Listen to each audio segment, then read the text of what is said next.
Well, it's a day when people take time to honor the legacy of Dr. Martin Luther King Jr. There's no place better than to learn about the civil rights leader than Atlanta's Center for Civil and Human Rights. It opened just last year, and the center has become a major downtown Atlanta attraction. Good Day Atlanta's Paul Milliken recently spent some time exploring the galleries inside, and he's here now with more. Yeah. I can only imagine it's like history coming to life, It's right? so incredible. I've been waiting and waiting to finally go there, and I finally did. And one of the galleries in particular looks at the civil rights movement of the 1950s and 60s. As you can imagine, it is filled with incredible stories. And while we were there, we met a man with quite a few of his own.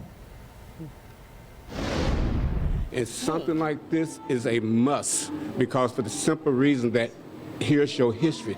If Fred Ensley sounds passionate talking about Atlanta's Center for Civil and Human Rights, it's because the history inside is his story. I can remember at nighttime, my parents' telephone would be ringing, and I could hear my mom telling my dad, Sister so-and-so house just been bombed, or they just bombed up on Inner Ridge, and things like that.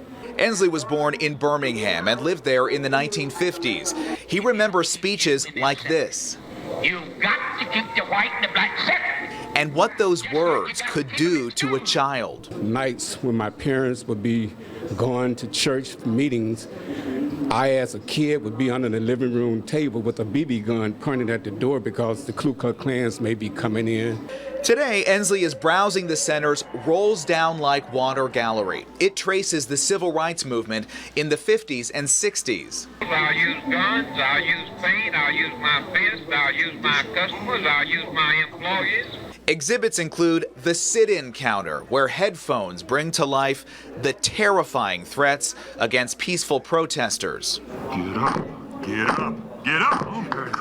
If you don't get up, boy, I'm gonna kill you. I had people who say, I could have done it, I could have been part of that movement, put on the headphones, and then afterwards say, I have so much more respect for the people who did this. Yeah. Fred Ensley, of course, is full of respect. After all, he lived through headlines like this, and he knows firsthand what the struggle was all about. There was an area near Inslee, Alabama, where the blacks couldn't go into the amusement park.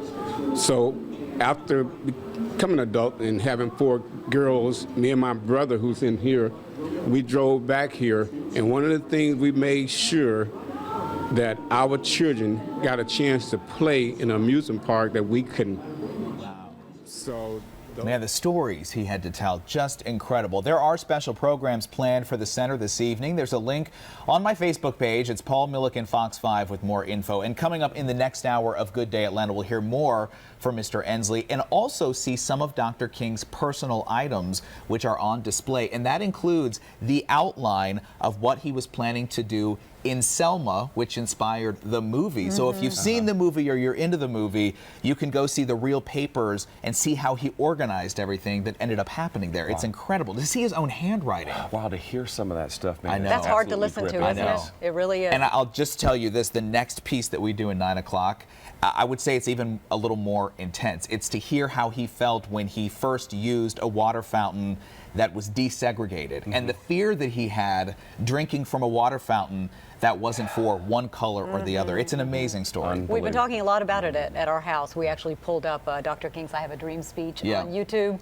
and the girls and I watched it on television. Cool. They said, Mommy, why are you crying? And I said, you know, it's just gripping. the emotions of what people went through. Yeah. Yeah, that's intense. We'll look forward to your 9 o'clock piece. Yeah. Thank you. And speaking of Selma,